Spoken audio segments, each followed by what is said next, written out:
Cyanide and Happiness Freakopolis is the first entry in the newest point-and-click adventure trilogy from Serenity Forge.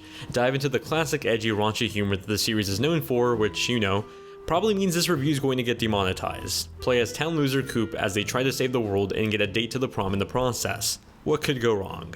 If you're new to the channel, make sure you hit that subscribe button, maybe hit the bell icon, and share the video with your friends if you found the video useful. Now let's get into the review, starting with the story. Cyanide and Happiness Freakopolis has made an effort to keep secret what exactly causes, or is, the Freakopolis. So I'll play along and just say that something happens in the latter half of this game that causes pretty much everything in town to go insane. You play as Coop, better known as a town's loser who just can't catch a break. This dude is bullied, made fun of, and is constantly being roasted by everyone in town. It's just like growing up in Oxnard again. I didn't mean to say that part out loud. Anyway, Coop is a big nerd but a lovable one. He daydreams of being a superhero, is quick to make witty remarks, and just wants a date to the prom. Man, this really is like growing up in Oxnard. Coop is a lovable idiot, so it's easy to root for him in the world that's constantly against him. Speaking of which, it's the world of Cyanide and Happiness that truly feels like the supporting role here. While yes, you have Coop's one and only real friend here to support him, it's just being engulfed in this world that many of us grew up watching on YouTube that feels like a whole character on their own. There's plenty of references to the series, including characters you might recall that haven't been in videos for a while now. In that aspect, Cyanide and Happiness Freakopolis is a celebration of the series portrayed as a video game, and it's awesome. However, if you're not a fan of the notoriously raunchy writing that the series is known for, this is most likely not the game for you. It's edgy, dark, crude, and everything that the comic and the web series was known for.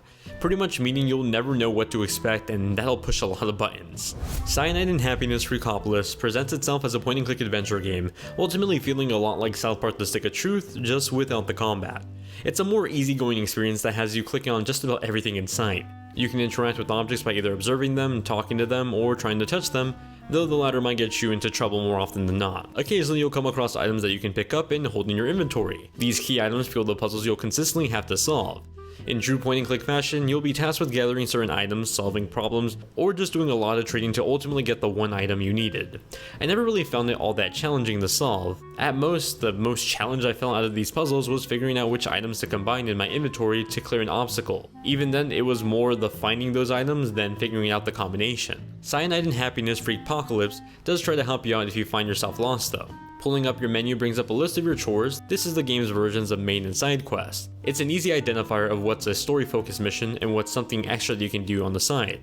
A little hint tab gives you a brief clue as to what you're supposed to do. I found it occasionally helpful, but it doesn't really hold your hand like telling you where on the map something is, just what you're supposed to do. Overall, it's the usual gameplay loop of adventure games. Get a quest, find the key item, and solve the puzzle. There's a bit of replay value with the different collectibles that you can find, in this case being costumes. There's a handful of different costume pieces that you can mix and match to make a Coop that perfectly captures your personality. There is certainly a few questionable costumes that I'm sure many of you will comment on below. There are some side quests that either unlock new costumes or just unlock a bit more of the story behind the side characters. Just how South Park The Stick of Truth captured the presentation and visuals of the show phenomenally, Freakopolis does the same for Cyanide and Happiness. Playing my review copy on PC often felt like I was just playing a choose your own adventure video from the early days of YouTube.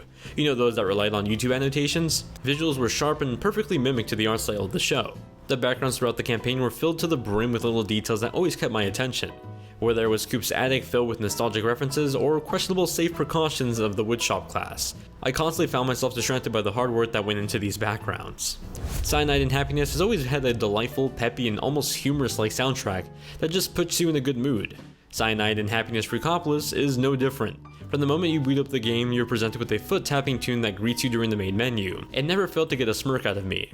Even with the great selection of original songs, the real audio choice that stands out among the rest here is the vast collection of voice acting. Every single character has a speaking role, whether it's just a random background character, someone giving you a quest, or anything in between. Everyone has some sort of speaking role. That truly made this feel so much more than just an adventure game, but more like an immersive interactive experience. Cyanide and Happiness Freakopolis is a humorous and entertaining little adventure game that won't take you hours to beat, nor will it really challenge you all that much, but it will provide fans of the series plenty of laughs and smiles along the way.